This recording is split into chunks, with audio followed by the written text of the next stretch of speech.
Today we're talking about Navy SEALs leadership, the first 4 principles. This comes from the book Extreme Ownership. I'll put a link to it below. It's a great book.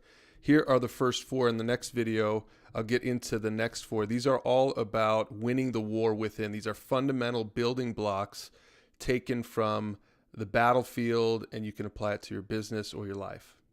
The first principle, I just call it ownership.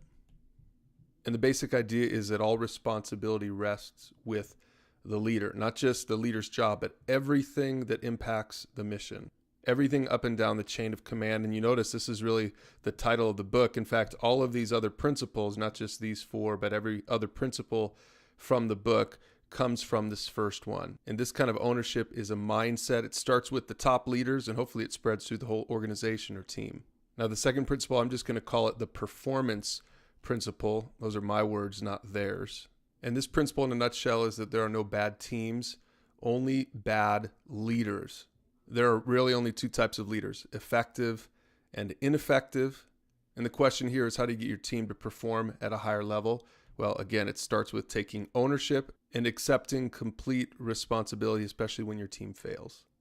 All right, the third principle, I just call this the buy-in principle. And the idea here is that the leader has to be a true believer in the mission. So whether you're a senior leader or a junior leader on the team, if you don't have buy-in, if you don't know why you're doing what you're doing, then it's probably going to affect you and your whole team moving forward with the mission. Again, you see how this connects into ownership. Everyone has to take ownership. In fact, leadership, the authors say, is a group of people working together up and down the chain of command, but everyone has to buy in. Now, the last principle, I just call this the ego principle, and this is really where it gets sort of personal. Ego clouds and disrupts everything. So if you have people on your team who put personal agendas over the mission or over the team, then it's going to destroy your purpose. It's going to keep you from moving forward together. So these 4 principles are sort of the building block for moving your team forward together.